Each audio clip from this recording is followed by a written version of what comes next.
This is the good news about Jesus Christ, the Son of God. It began just as God had said in the book written by Isaiah the prophet. I am sending my messenger to get the way ready for you. In the desert, someone is shouting, get the road ready for the Lord.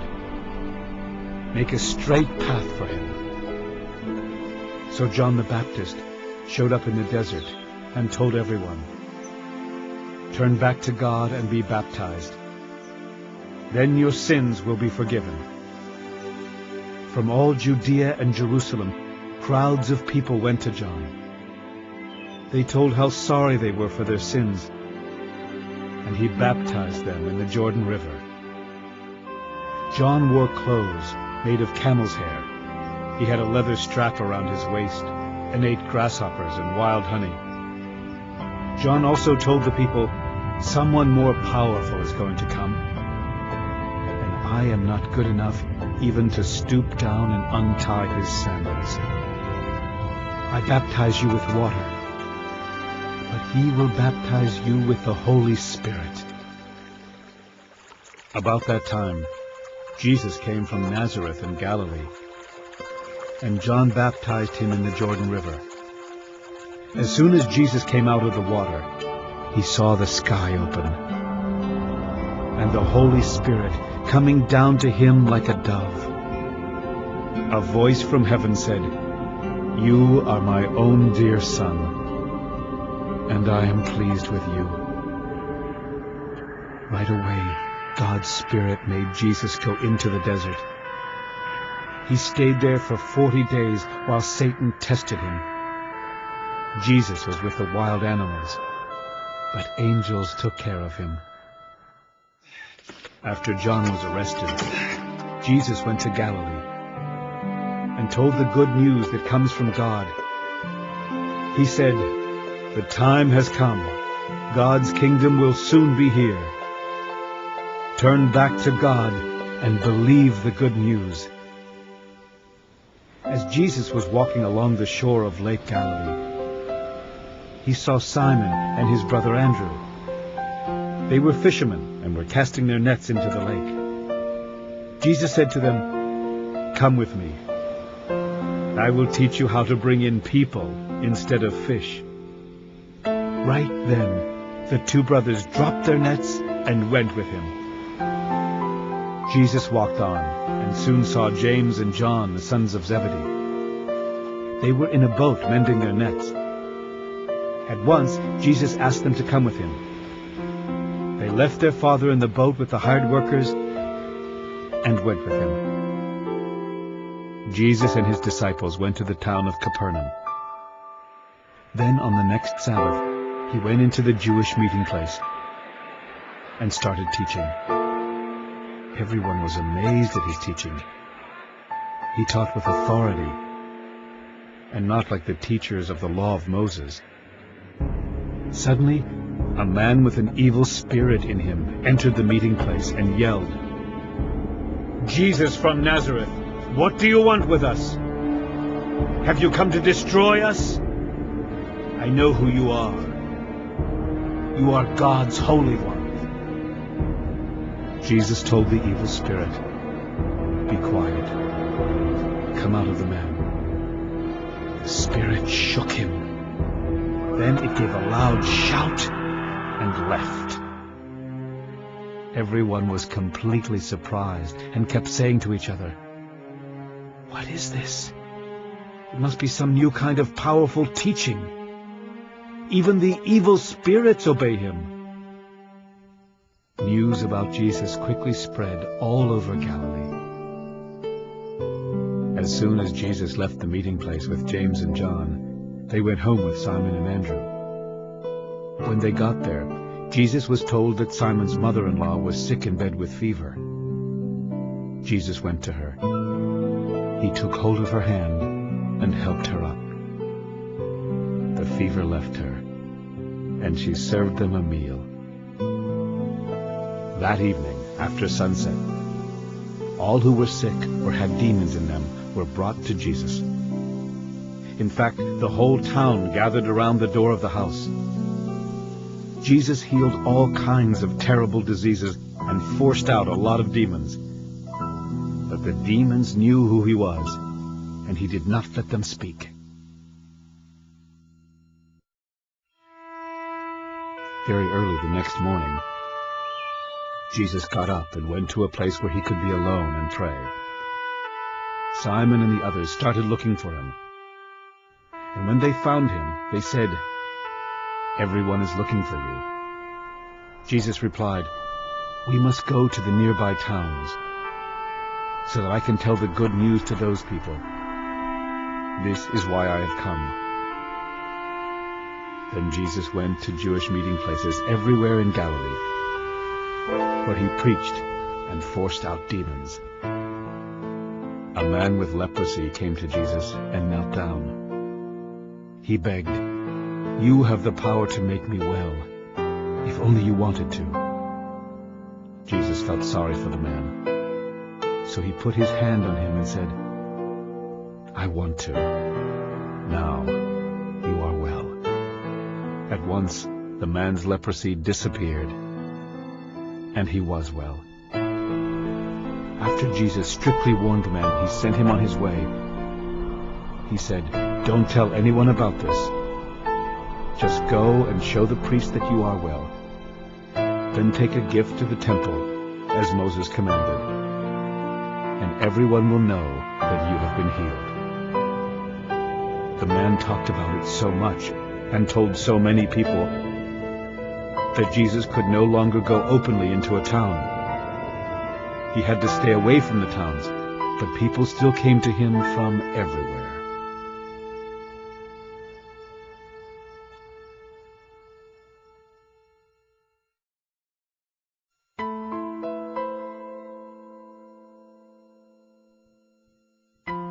Jesus went back to Capernaum, and a few days later people heard that he was at home. Then so many of them came to the house that there wasn't even standing room left in front of the door. Jesus was still teaching when 4 people came up, carrying a crippled man on a mat. But because of the crowd, they could not get him to Jesus. So they made a hole in the roof above him and let the man down in front of everyone. When Jesus saw how much faith they had, he said to the crippled man, "My friend, your sins are forgiven." Some of the teachers of the law of Moses were sitting there. They started wondering, why would he say such a thing? He must think he is God. Only God can forgive sins. Right away, Jesus knew what they were thinking. And he said, "Why are you thinking such things? Is it easier for me to tell this crippled man that his sins are forgiven, or to tell him to get up and pick up his mat and go on home? I will show you that the Son of Man has the right to forgive sins here on earth."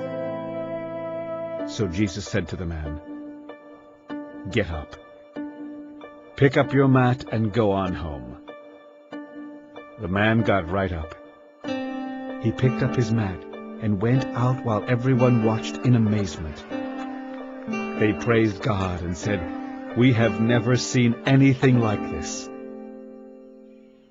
Once again, Jesus went to the shore of Lake Galilee. A large crowd gathered around him, and he taught them. As he walked along, he saw Levi, the son of Alphaeus. Levi was sitting at the place for paying taxes, and Jesus said to him, "Come with me." So he got up and went with Jesus. Later, Jesus and his disciples were having dinner at Levi's house. Many tax collectors and other sinners had become followers of Jesus, and they were also guests at the dinner. Some of the teachers of the law of Moses were Pharisees, and they saw that Jesus was eating with sinners and tax collectors. So they asked his disciples, "Why does he eat with tax collectors and sinners?" Jesus heard them and answered, "Healthy people don't need a doctor, but sick people do. I didn't come to invite good people to be my followers. I came to invite sinners." The followers of John the Baptist and the Pharisees often went without eating. Some people came and asked Jesus, "Why do the followers of John and those of the Pharisees often go without eating, while your disciples never do?" Jesus answered, "The friends of a bridegroom don't go without eating while he is still with them. But the time will come when he will be taken from them. Then they will go without eating. No one patches old clothes by sewing on a piece of new cloth. The new piece would shrink and tear a bigger hole. No one pours new wine into old wineskins. The wine would swell and burst the old skins. Then the wine would be lost, and the skins would be ruined. New wine must be put into new wineskins." One Sabbath, Jesus and his disciples were walking through some wheat fields. His disciples were picking grains of wheat as they went along. Some Pharisees asked Jesus, "Why are your disciples picking grain on the Sabbath? They're not supposed to do that." Jesus answered, "Haven't you read what David did when he and his followers were hungry and in need? It was during the time of Abiathar, the high priest. David went into the house of God and ate the sacred loaves of bread that only priests are allowed to eat. He also gave some to his followers." Jesus finished by saying, "People were not made for the good of the Sabbath. The Sabbath was made for the good of people. So the Son of Man is Lord over the Sabbath."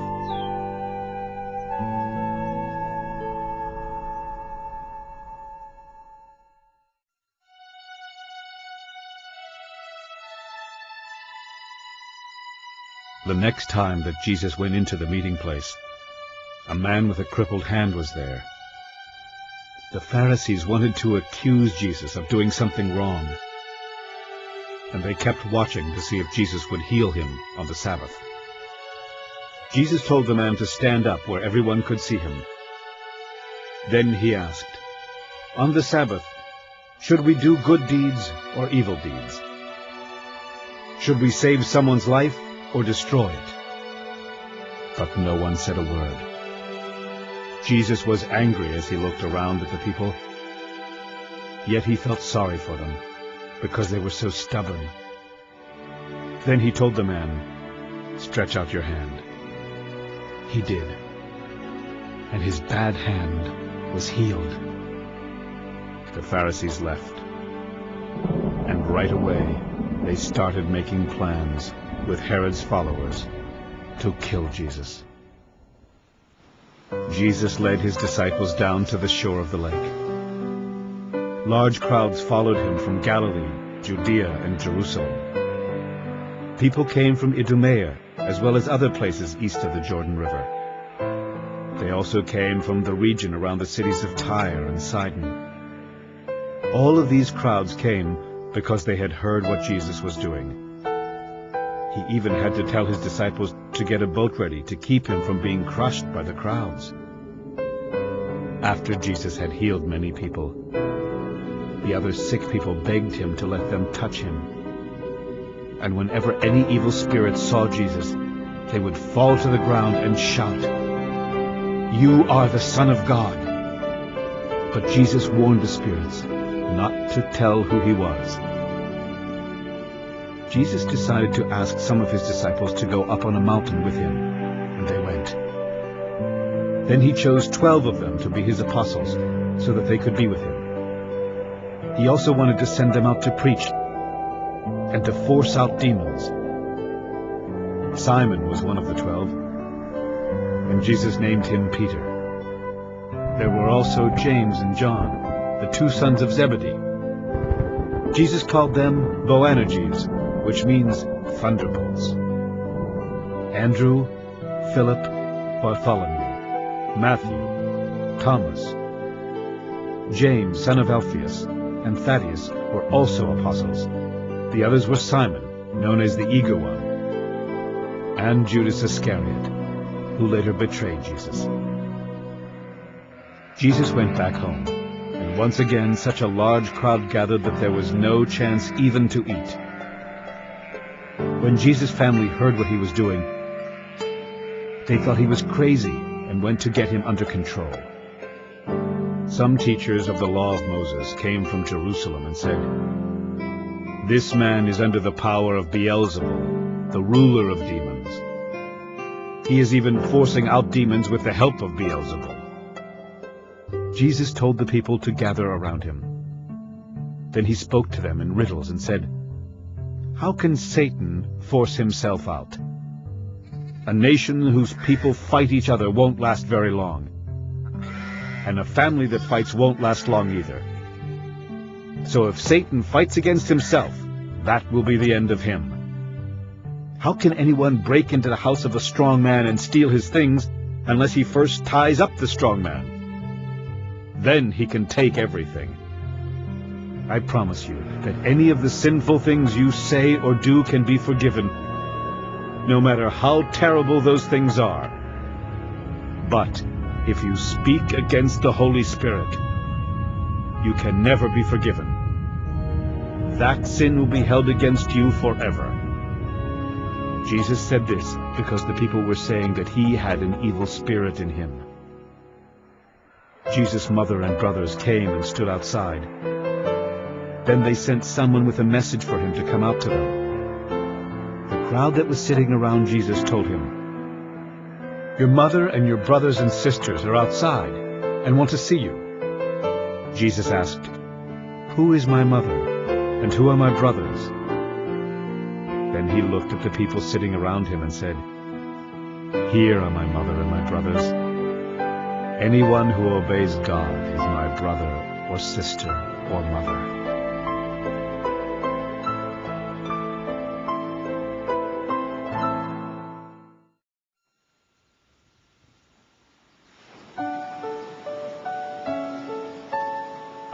The next time Jesus taught beside Lake Galilee, a big crowd gathered.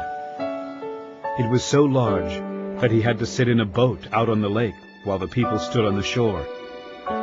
He used stories to teach them many things, and this is part of what he taught. Now listen. A farmer went out to scatter seed in a field. While the farmer was scattering the seed, some of it fell along the road and was eaten by birds. Other seeds fell on thin, rocky ground and quickly started growing because the soil wasn't very deep. But when the sun came up, the plants were scorched and dried up because they did not have enough roots. Some other seeds fell where thorn bushes grew up and choked out the plants, so they did not produce any grain.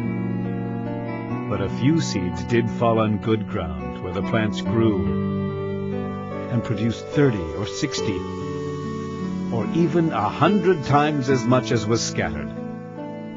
Then Jesus said, "If you have ears, pay attention." When Jesus was alone with the 12 apostles and some others, they asked him about these stories. He answered, "I have explained the secret about God's kingdom to you. But for others, I can use only stories. The reason is, these people will look and look, but never see. They will listen and listen, but never understand. If they did, they would turn to God, and He would forgive them." Jesus told them, "If you don't understand this story, you won't understand any others." What the farmer is spreading is really the message about the kingdom. The seeds that fell along the road are the people who hear the message.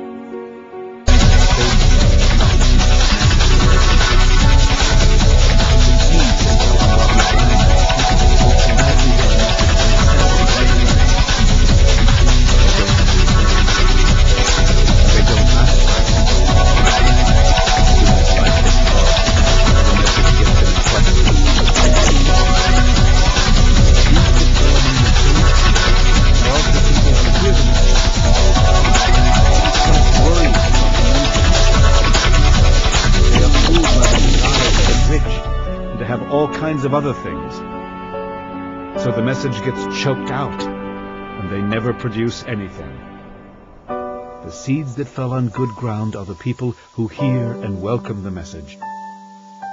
They produce 30 or 60 or even 100 times as much as was planted. Jesus also said, "You don't light a lamp and put it under a clay pot or under a bed. Don't you put a lamp on a lampstand? There is nothing hidden that will not be made public. There is no secret that will not be well known. If you have ears, pay attention. Listen carefully to what you hear. The way you treat others will be the way you will be treated. And even worse, everyone who has something will be given more. But people who don't have anything will lose what little they have." Again, Jesus said, "God's kingdom is like what happens when a farmer scatters seed in a field. The farmer sleeps at night and is up and around during the day.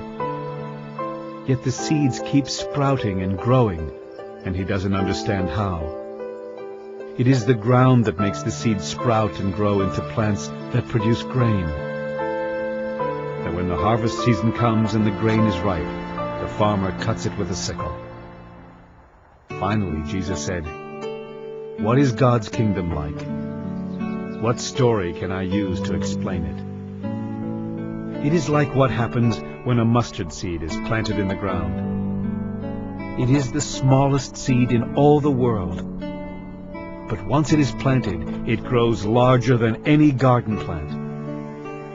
It even puts out branches that are big enough for birds to nest in its shade." Jesus used many other stories when he spoke to the people, and he taught them as much as they could understand. He did not tell them anything without using stories. But when he was alone with his disciples, he explained everything to them.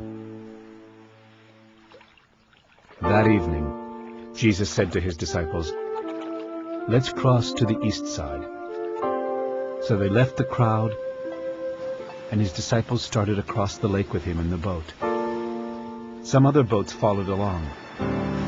Suddenly, a windstorm struck the lake.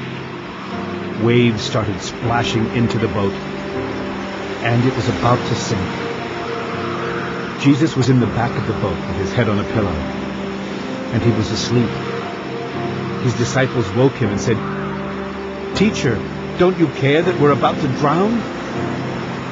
Jesus got up and ordered the wind and the waves to be quiet.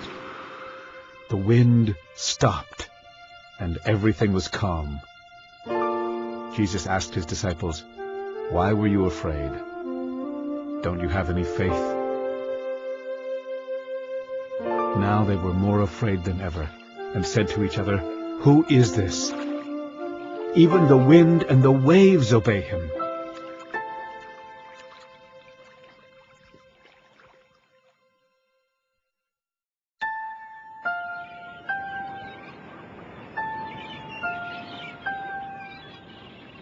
Jesus and his disciples crossed Lake Galilee and came to shore near the town of Gerasa. When he was getting out of the boat, a man with an evil spirit quickly ran to him from the graveyard where he had been living. No one was able to tie the man up anymore, not even with a chain. He had often been put in chains and leg irons, but he broke the chains and smashed the leg irons. No one could control him. Night and day he was in the graveyard or on the hills, yelling and cutting himself with stones. When the man saw Jesus in the distance, he ran up to him and knelt down. He shouted, "Jesus, Son of God in heaven, what do you want with me? Promise me in God's name that you won't torture me." The man said this because Jesus had already told the evil spirit to come out of him. Jesus asked, "What is your name?" The man answered, "My name is Lots, because I have lots of evil spirits." He then begged Jesus not to send them away. Over on the hillside, a large herd of pigs was feeding. So the evil spirits begged Jesus, "Send us into those pigs. Let us go into them." Jesus let them go, and they went out of the man and into the pigs. The whole herd of about 2,000 pigs rushed down the steep bank into the lake and drowned.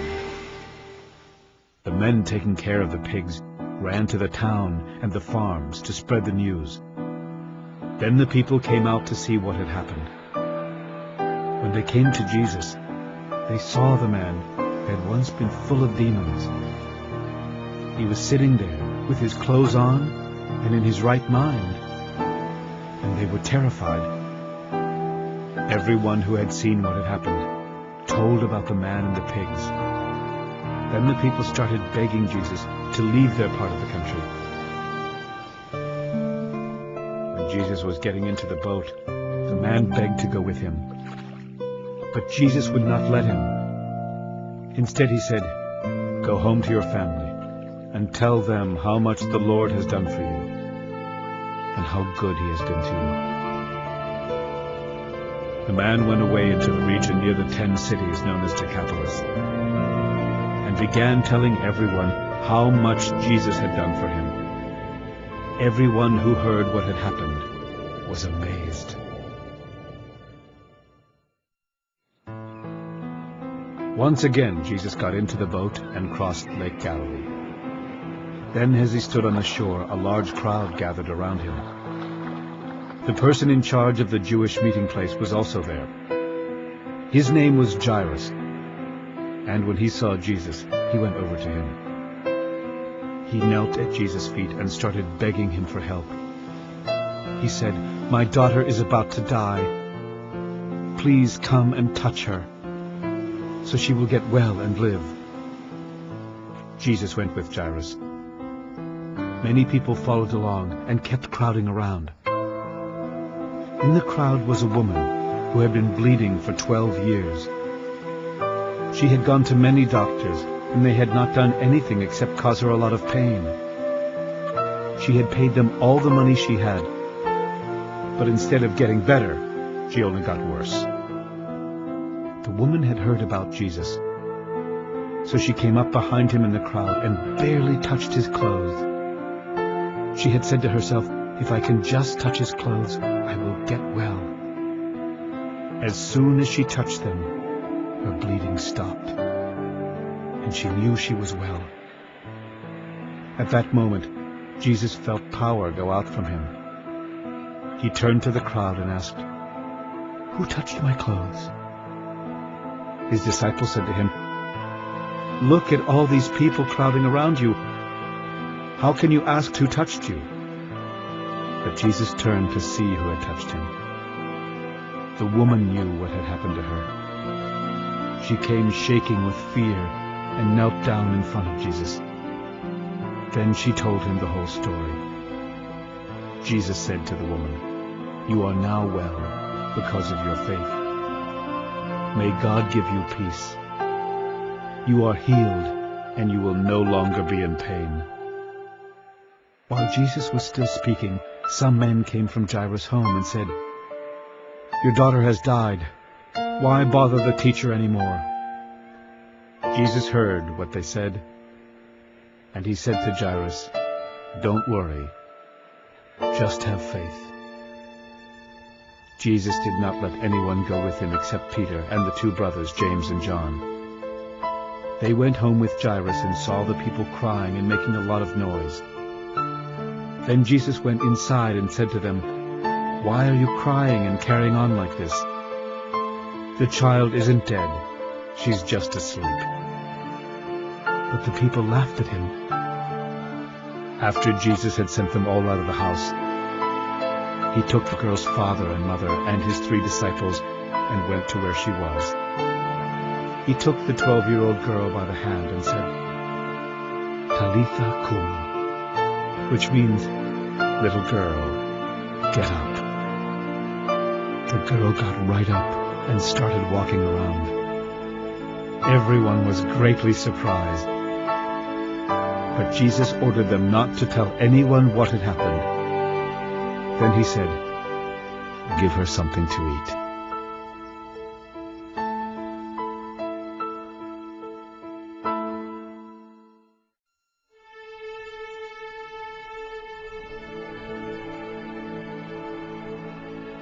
Jesus left and returned to his hometown with his disciples. The next Sabbath he taught in the Jewish meeting place. Many of the people who heard him were amazed and asked, "How can he do all this? Where did he get such wisdom and the power to work these miracles? Isn't he the carpenter, the son of Mary? Aren't James, Joseph, Judas, and Simon his brothers? Don't his sisters still live here in our town?" The people were very unhappy because of what he was doing. But Jesus said, "Prophets are honored by everyone, except the people of their hometown and their relatives and their own family." Jesus could not work any miracles there, except to heal a few sick people by placing his hands on them. He was surprised that the people did not have any faith. Jesus taught in all the neighboring villages.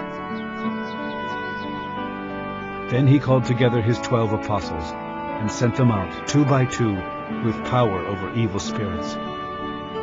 He told them, "You may take along a walking stick, but don't carry food or a traveling bag or any money. It's all right to wear sandals, but don't take along a change of clothes. When you are welcomed into a home, stay there until you leave that town. If any place won't welcome you or listen to your message, leave and shake the dust from your feet as a warning to them." The apostles left and started telling everyone to turn to God. They forced out many demons and healed a lot of sick people by putting olive oil on them. Jesus became so well known that Herod the ruler heard about him. Some people thought he was John the Baptist, who had come back to life with the power to work miracles. Others thought he was Elijah or some other prophet who had lived long ago. But when Herod heard about Jesus, he said, "This must be John. I had his head cut off, and now he has come back to life." Herod had earlier married Herodias, the wife of his brother Philip. But John had told him, "It isn't right for you to take your brother's wife." So in order to please Herodias, Herod arrested John and put him in prison. Herodias had a grudge against John and wanted to kill him. But she could not do it because Herod was afraid of John and protected him. He knew that John was a good and holy man. Even though Herod was confused by what John said, he was glad to listen to him. And he often did. Finally, Herodias got her chance when Herod gave a great birthday celebration for himself and invited his officials, his army officers, and the leaders of Galilee. The daughter of Herodias came in and danced for Herod and his guests. She pleased them so much that Herod said, "Ask for anything and it is yours. I swear that I will give you as much as half of my kingdom if you want it." The girl left and asked her mother, "What do you think I should ask for?" Her mother answered, "The head of John the Baptist." The girl hurried back and told Herod, "Right now, on a platter, I want the head of John the Baptist." The king was very sorry for what he had said, but he did not want to break the promise he had made in front of his guests. At once he ordered a guard to cut off John's head there in prison. The guard put the head on a platter and took it to the girl. Then she gave it to her mother. When John's followers learned that he had been killed, they took his body and put it in a tomb.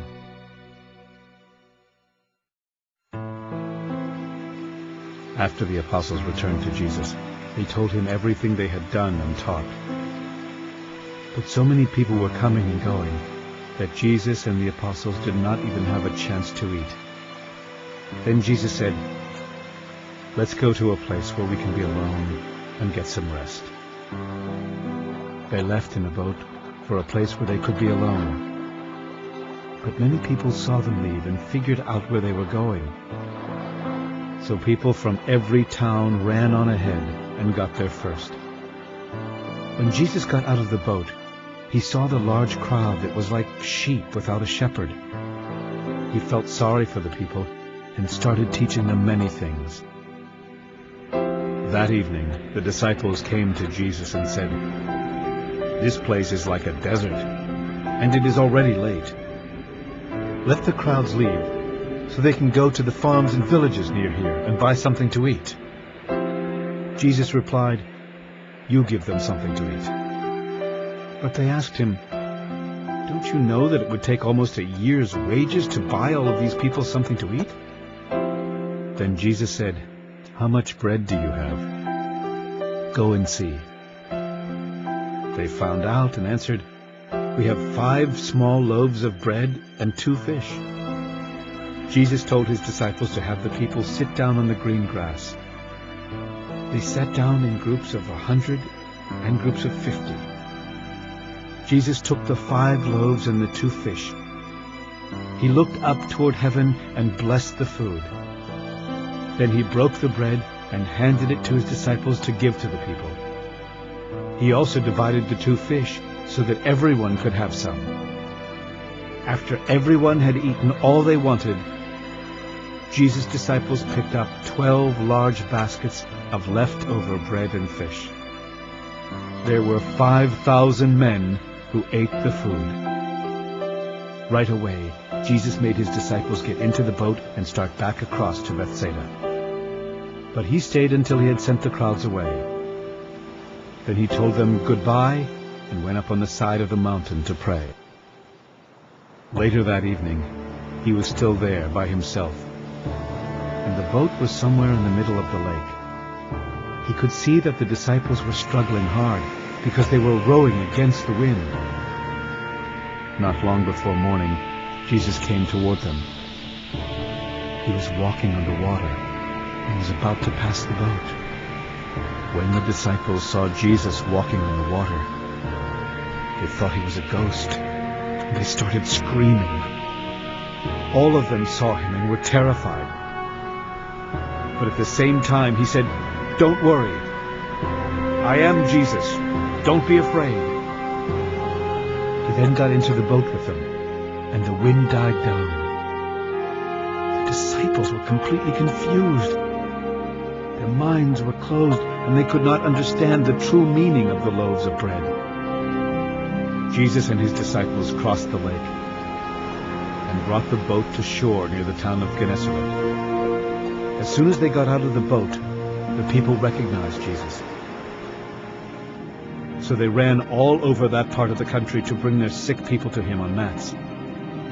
They brought them each time they heard where he was. In every village or farm or marketplace where Jesus went, the people brought their sick to him. They begged him to let them just touch his clothes, and everyone who did was healed.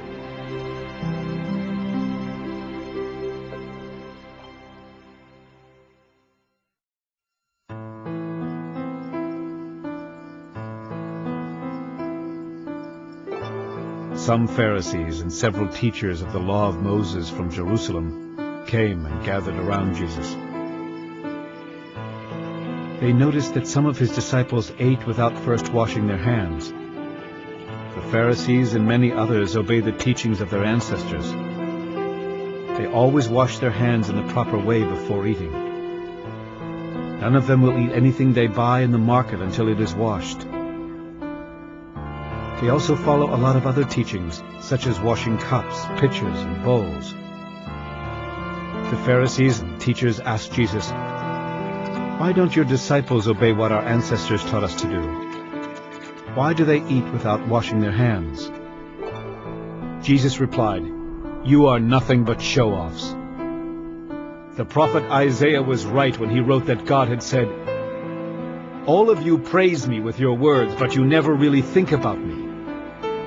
It is useless for you to worship me when you teach rules made up by humans.' You disobey God's commands in order to obey what humans have taught. You are good at rejecting God's commands so that you can follow your own teachings.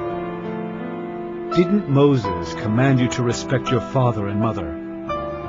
Didn't he tell you to put to death all who curse their parents You let people get by without helping their parents when they should.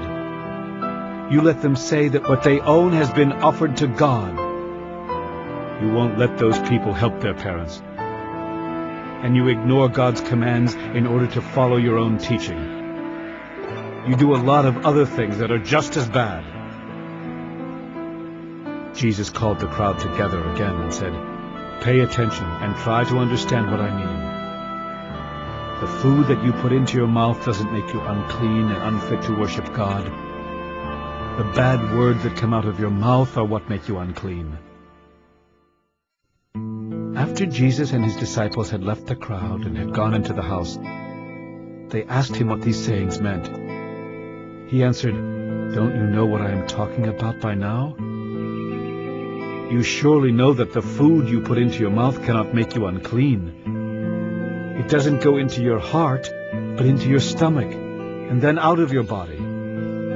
By saying this, Jesus meant that all foods were fit to eat. Then Jesus said, "What comes from your heart is what makes you unclean. Out of your heart come evil thoughts, vulgar deeds, stealing, murder, unfaithfulness in marriage, greed, meanness, deceit, indecency, envy, insults, pride, and foolishness. All of these come from your heart, and they are what make you unfit to worship God."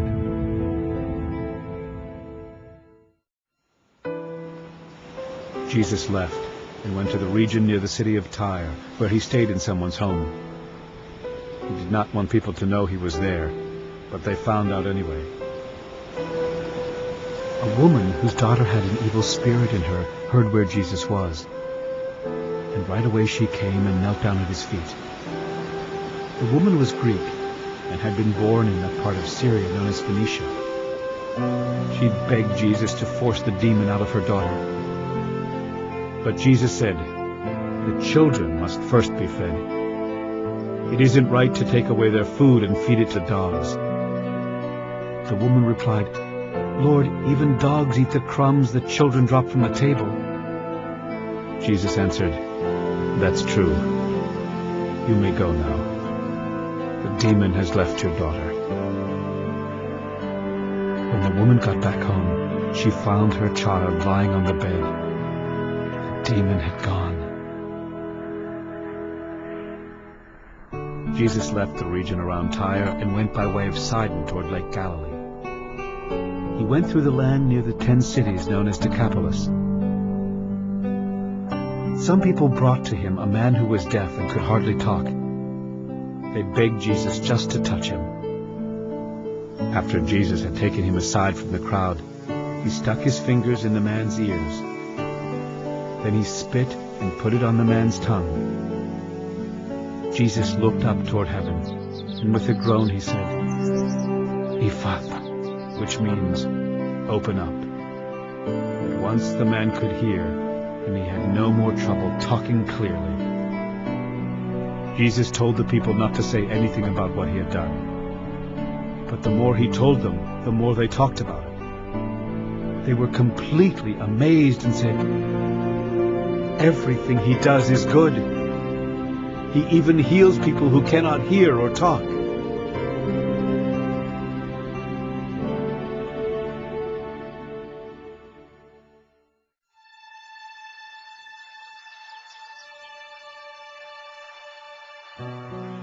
One day, another large crowd gathered around Jesus. They had not brought along anything to eat. So Jesus called his disciples together and said, "I feel sorry for these people. They have been with me for 3 days and they don't have anything to eat. Some of them live a long way from here. If I send them away hungry, they might faint on their way home." The disciples said, "This place is like a desert. Where can we find enough food to feed such a crowd?" Jesus asked them how much food they had. They replied, 7 small loaves of bread. After Jesus told the crowd to sit down, he took the 7 loaves and blessed them. He then broke the loaves and handed them to his disciples, who passed them out to the crowd. They also had a few little fish. And after Jesus had blessed these, he told the disciples to pass them around. The crowd of about 4,000 people ate all they wanted, and the leftovers filled 7 large baskets. As soon as Jesus had sent the people away, he got into the boat with the disciples and crossed to the territory near Dalmanutha. The Pharisees came out and started an argument with Jesus. They wanted to test him by asking for a sign from heaven. Jesus groaned and said, "Why are you always looking for a sign? I can promise you that you will not be given one." Then he left them. He again got into a boat and crossed over to the other side of the lake. The disciples had forgotten to bring any bread, and they had only 1 loaf with them in the boat. Jesus warned them, "Watch out. Guard against the yeast of the Pharisees and of Herod." The disciples talked this over and said to each other, "He must be saying this because we don't have any bread." Jesus knew what they were thinking and asked, "Why are you talking about not having any bread? Don't you understand? Are your minds still closed? Are your eyes blind and your ears deaf? Don't you remember how many baskets of leftovers you picked up when I fed those 5,000 people with only 5 small loaves of bread?" "Yes," the disciples answered. "There were 12 baskets."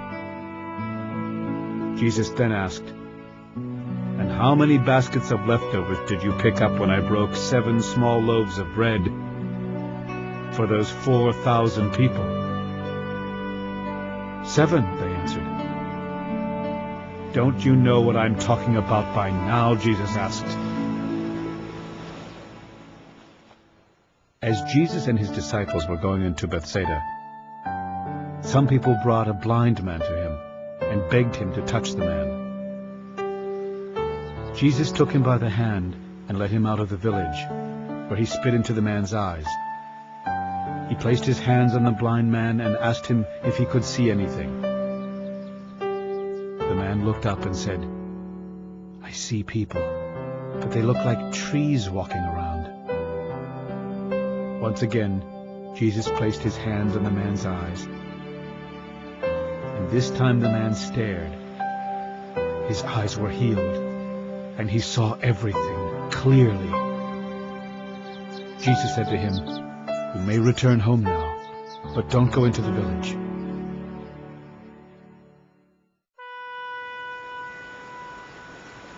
Jesus and his disciples went to the villages near the town of Caesarea Philippi. As they were walking along, he asked them, "What do people say about me?" The disciples answered, "Some say you are John the Baptist, or maybe Elijah. Others say you are one of the prophets."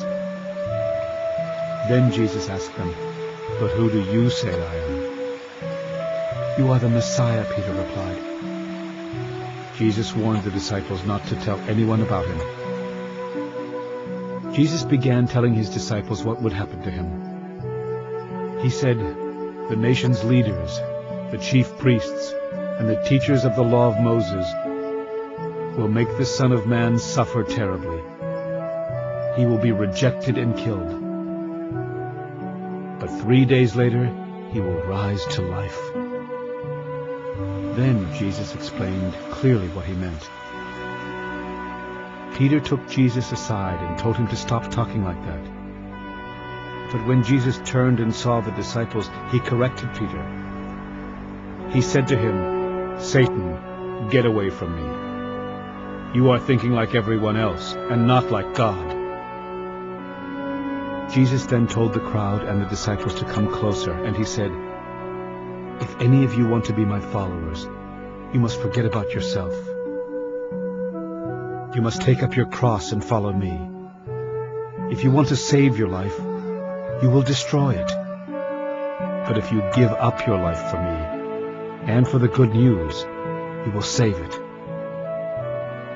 What will you gain if you own the whole world, but destroy yourself? What could you give to get back your soul? Don't be ashamed of me and my message among these unfaithful and sinful people.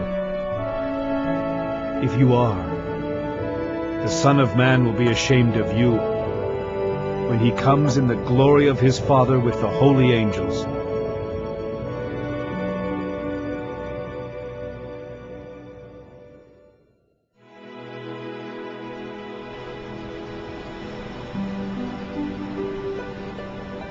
I can assure you that some of the people standing here will not die before they see God's kingdom come with power.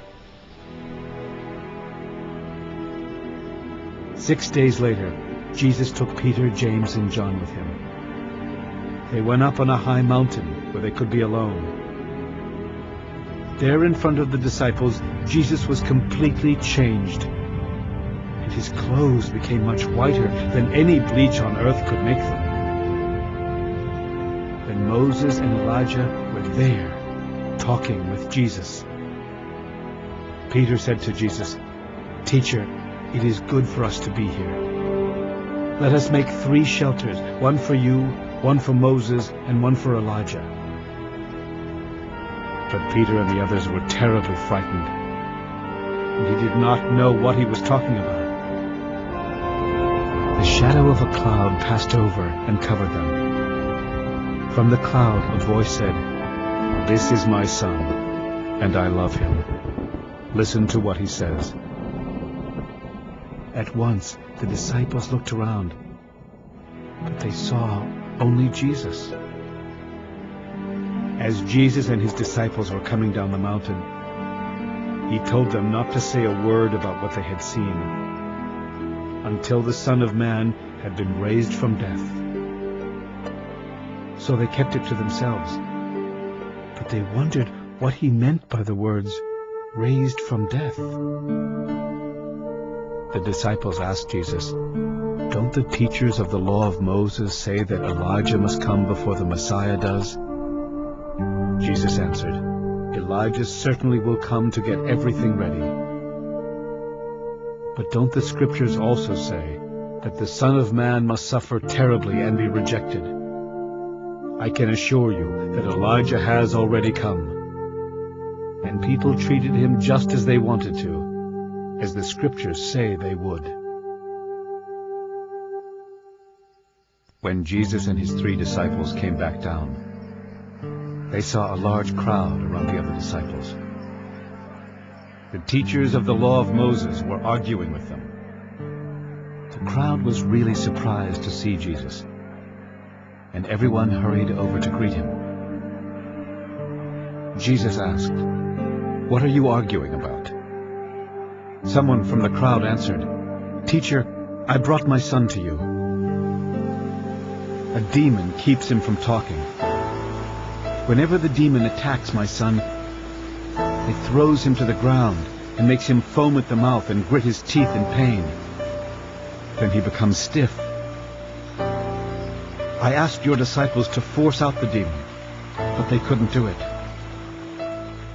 Jesus said, "You people don't have any faith. How much longer must I be with you? Why do I have to put up with you? Bring the boy to me."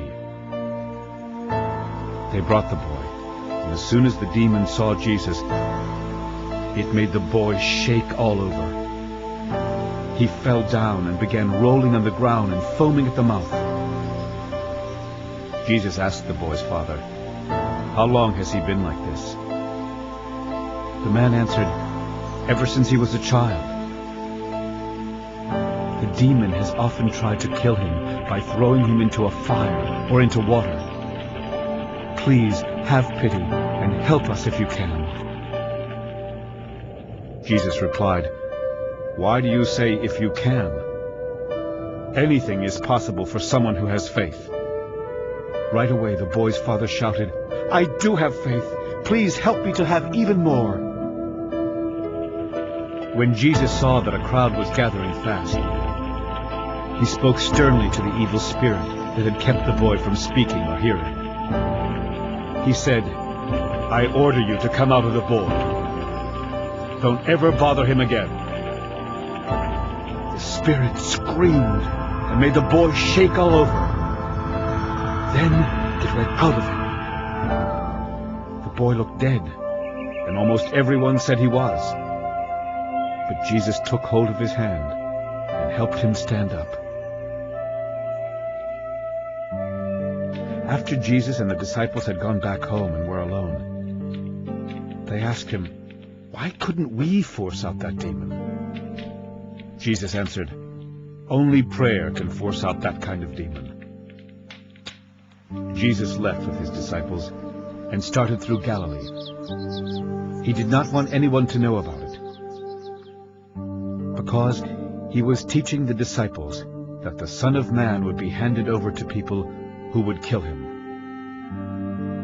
But 3 days later, he would rise to life. The disciples did not understand what Jesus meant, and they were afraid to ask. Jesus and his disciples went to his home in Capernaum. After they were inside the house, Jesus asked them, "What were you arguing about along the way?" They had been arguing about which one of them was the greatest, and so they did not answer.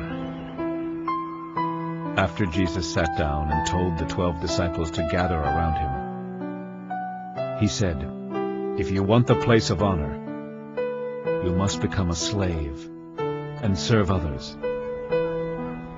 Then Jesus had a child stand near him. He put his arm around the child and said, "When you welcome even a child because of me, you welcome me. And when you welcome me, you welcome the one who sent me." John said, "Teacher, we saw a man using your name to force demons out of people. But he wasn't one of us, and we told him to stop." Jesus said to his disciples, "Don't stop him. No one who works miracles in my name will soon turn and say something bad about me. Anyone who isn't against us is for us. And anyone who gives you a cup of water in my name, just because you belong to me, will surely be rewarded. It will be terrible for people who cause even one of my little followers to sin. Those people would be better off thrown into the ocean with a heavy stone tied around their necks. So if your hand causes you to sin, cut it off. You would be better off to go into life crippled than to have 2 hands and be thrown into the fires of hell that never go out. If your foot causes you to sin, chop it off. You would be better off to go into life lame than to have 2 feet and be thrown into hell. If your eye causes you to sin, get rid of it. You would be better off to go into God's kingdom with only 1 eye than to have 2 eyes and be thrown into hell. The worms there never die, and the fire never stops burning. Everyone must be salted with fire.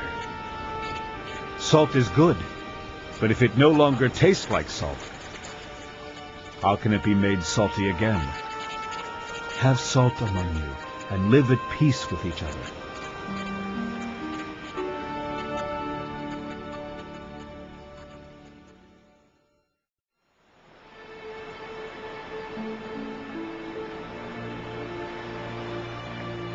After Jesus left, he went to Judea, and then on to the other side of the Jordan River. Once again, large crowds came to him, and as usual, he taught them. Some Pharisees wanted to test Jesus, so they came up to him and asked if it was right for a man to divorce his wife. Jesus asked them, "What does the law of Moses say about that?" They answered, "Moses allows a man to write out divorce papers and send his wife away." Jesus replied, "Moses gave you this law because you are so heartless. But in the beginning, God made a man and a woman. That's why a man leaves his father and mother and gets married. He becomes like one person with his wife. Then they are no longer two people, but one. And no one should separate a couple that God has joined together. When Jesus and his disciples were back in the house, they asked him about what he had said. He told them, "A man who divorces his wife and marries someone else is unfaithful to his wife. A woman who divorces her husband and marries again is also unfaithful." Some people brought their children to Jesus so that he could bless them by placing his hands on them. But his disciples told the people to stop bothering him. When Jesus saw this, he became angry and said, "Let the children come to me. Don't try to stop them. People who are like these little children belong to the kingdom of God. I promise you that you cannot get into God's kingdom unless you accept it the way a child does." Then Jesus took the children in his arms and blessed them by placing his hands on them. As Jesus was walking down a road, a man ran up to him. He knelt down and asked, "Good teacher, what can I do to have eternal life?" Jesus replied, "Why do you call me good? Only God is good. You know the commandments. Do not murder. Be faithful in marriage. Do not steal. Do not tell lies about others. Do not cheat. Respect your father and mother." The man answered, "Teacher, I have obeyed all these commandments since I was a young man." Jesus looked closely at the man. He liked him and said, "There's one thing you still need to do. Go sell everything you own. Give the money to the poor, and you will have riches in heaven. Then come with me." When the man heard Jesus say this, he went away gloomy and sad, because he was very rich. Jesus looked around and said to his disciples, "It's hard for rich people to get into God's kingdom." The disciples were shocked to hear this. So Jesus told them again, "It's terribly hard to get into God's kingdom. In fact, it's easier for a camel to go through the eye of a needle than for a rich person to get into God's kingdom."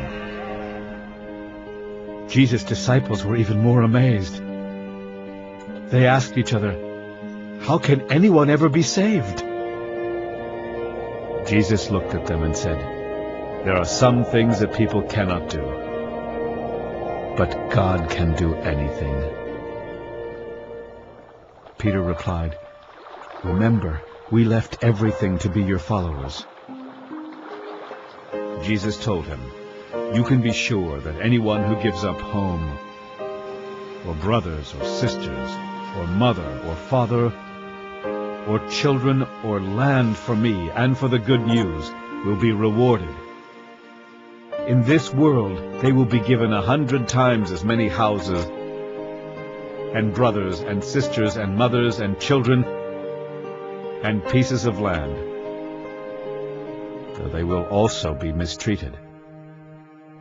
And in the world to come, they will have eternal life. But many who are now first will be last, and many who are now last will be first." The disciples were confused as Jesus led them toward Jerusalem, and his other followers were afraid. Once again, Jesus took the 12 disciples aside and told them what was going to happen to him. He said, "We are now on our way to Jerusalem, where the Son of Man will be handed over to the chief priests and the teachers of the law of Moses. They will sentence him to death and hand him over to foreigners who will make fun of him and spit on him. They will beat him and kill him. But 3 days later, he will rise to life. James and John, the sons of Zebedee, came up to Jesus and asked, "Teacher, will you do us a favor?" Jesus asked them what they wanted, and they answered, "When you come into your glory, please let one of us sit at your right side and the other at your left." Jesus told them, "You don't really know what you're asking. Are you able to drink from the cup that I must soon drink from, or be baptized as I must be baptized?" "Yes, we are," James and John answered. Then Jesus replied, "You certainly will drink from the cup from which I must drink, and you will be baptized just as I must. But it isn't for me to say who will sit at my right side and at my left. That is for God to decide." When the 10 other disciples heard this, they were angry with James and John. But Jesus called the disciples together and said, "You know that those foreigners who call themselves kings like to order their people around, and their great leaders have full power over the people they rule. But don't act like them. If you want to be great, you must be the servant of all the others. And if you want to be first, you must be everyone's slave. The Son of Man did not come to be a slave master, but a slave who will give his life to rescue many people." Jesus and his disciples went to Jericho, and as they were leaving, they were followed by a large crowd. A blind beggar by the name of Bartimaeus, son of Timaeus, was sitting beside the road. When he heard that it was Jesus from Nazareth, he shouted, "Jesus, Son of David, have pity on me!" Many people told the man to stop, but he shouted even louder, "Son of David, have pity on me!" Jesus stopped and said, "Call him over." They called out to the blind man and said, "Don't be afraid. Come on. He is calling for you." The man threw off his coat as he jumped up and ran to Jesus. Jesus asked, "What do you want me to do for you?" The blind man answered, "Master, I want to see." Jesus told him, "You may go. Your eyes are healed because of your faith." Right away, the man could see, and he went down the road with Jesus.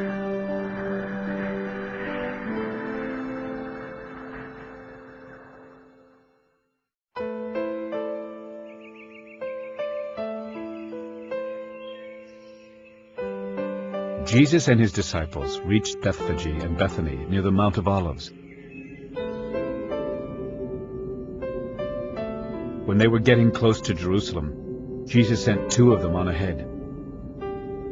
He told them, "Go into the next village. As soon as you enter it, you will find a young donkey that has never been ridden.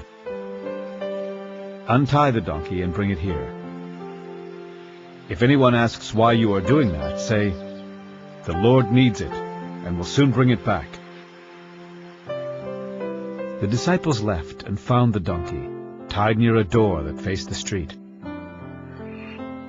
While they were untying it, some of the people standing there asked, "Why are you untying the donkey?" They told them what Jesus had said, and the people let them take it. The disciples led the donkey to Jesus.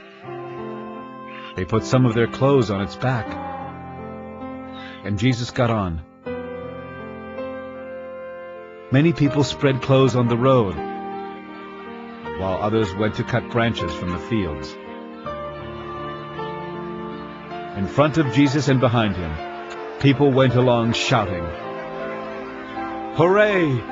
God bless the one who comes in the name of the Lord.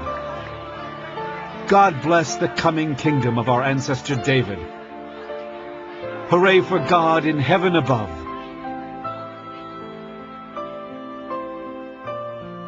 After Jesus had gone to Jerusalem, he went into the temple and looked around at everything.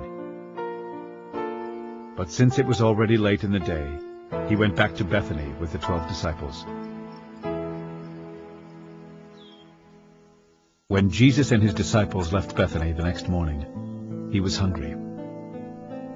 From a distance, Jesus saw a fig tree covered with leaves, and he went to see if there were any figs on the tree. But there were not any, because it wasn't the season for figs.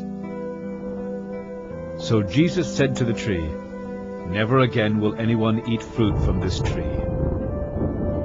The disciples heard him say this. After Jesus and his disciples reached Jerusalem, he went into the temple and began chasing out everyone who was selling and buying. He turned over the tables of the money changers and the benches of those who were selling doves. Jesus would not let anyone carry things through the temple. Then he taught the people and said, "The scriptures say, 'My house should be called a place of worship for all nations.' But you have made it a place where robbers hide." The chief priests and the teachers of the law of Moses heard what Jesus said, and they started looking for a way to kill him. They were afraid of him, because the crowds were completely amazed at his teaching. That evening, Jesus and the disciples went outside the city.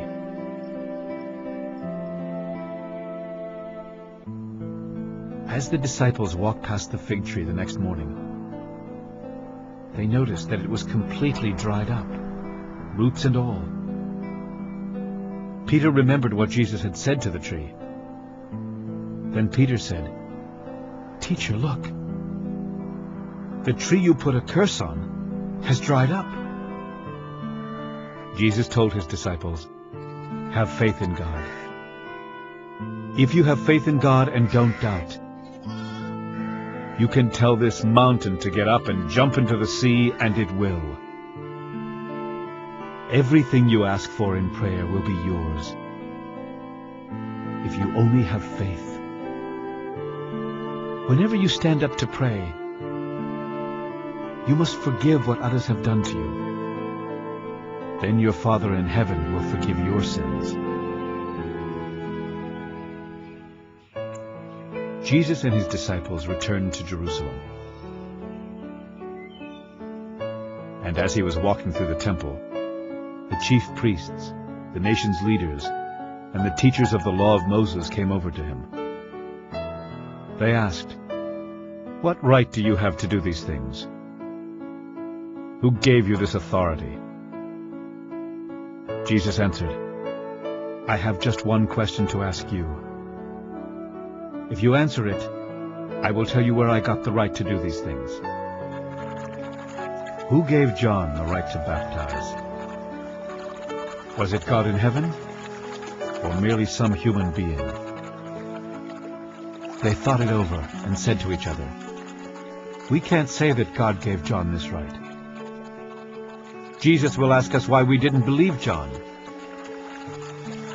On the other hand, these people think that John was a prophet. So we can't say that it was merely some human who gave John the right to baptize." They were afraid of the crowd and told Jesus, "We don't know." Jesus replied, "Then I won't tell you who gave me the right to do what I do."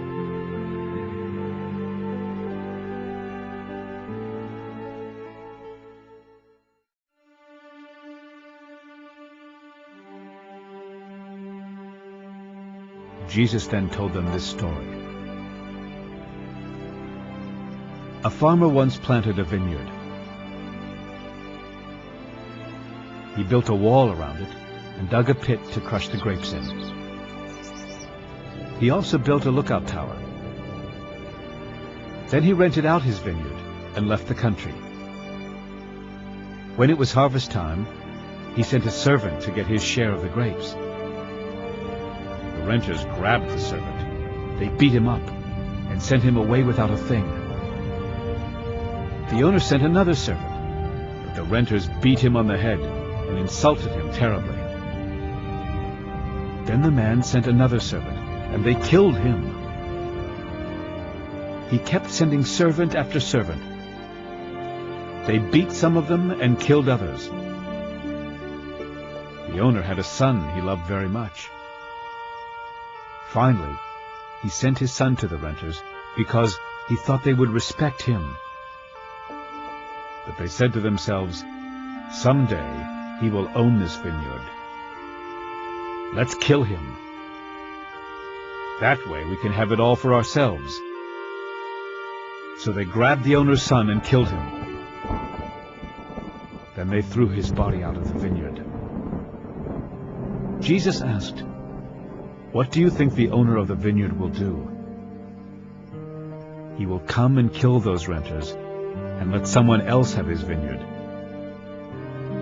You surely know that the scriptures say, "The stone that the builders tossed aside is now the most important stone of all." This is something the Lord has done, and it is amazing to us.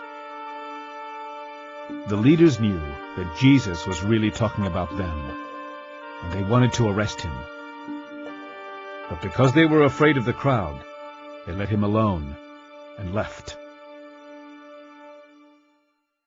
The Pharisees got together with Herod's followers. Then they sent some men to trick Jesus into saying something wrong. They went to him and said, "Teacher, we know that you are honest. You treat everyone with the same respect, no matter who they are. And you teach the truth about what God wants people to do. Tell us, should we pay taxes to the emperor or not?" Jesus knew what they were up to, and he said, "Why are you trying to test me? Show me a coin." They brought him a silver coin, and he asked, "Whose picture and name are on it?" "The emperor's," they answered. Then Jesus told them, "Give the emperor what belongs to him, and give God what belongs to God." The men were amazed at Jesus. The Sadducees did not believe that people would rise to life after death. So some of them came to Jesus and said, "Teacher, Moses wrote that if a married man dies and has no children, his brother should marry the widow. Their first son would then be thought of as the son of the dead brother. There were once 7 brothers. The first one married, but died without having any children. The second brother married his brother's widow, and he also died without having children. The same thing happened to the third brother, and finally to all 7 brothers. At last the woman died. When God raises people from death, whose wife will this woman be? After all, she had been married to all 7 brothers." Jesus answered, "You are completely wrong. You don't know what the scriptures teach, and you don't know anything about the power of God.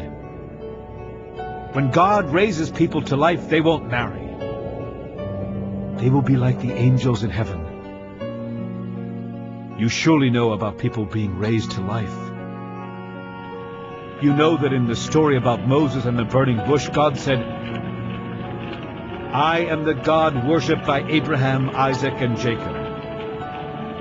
He isn't the God of the dead, but of the living.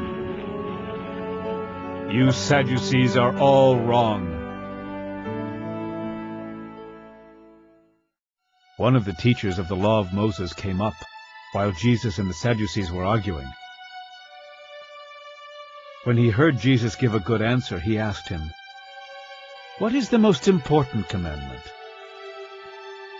Jesus answered, "The most important one says, 'People of Israel, you have only one Lord and God.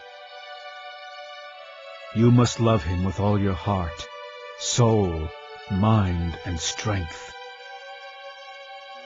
The second most important commandment says, 'Love others as much as you love yourself.'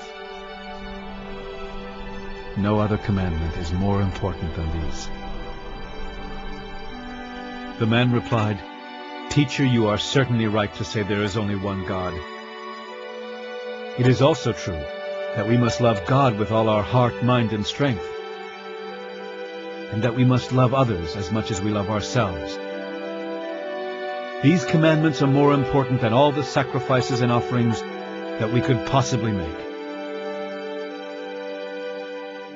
When Jesus saw that the man had given a sensible answer, he told him, "You are not far from God's kingdom." After this, no one dared ask Jesus any more questions.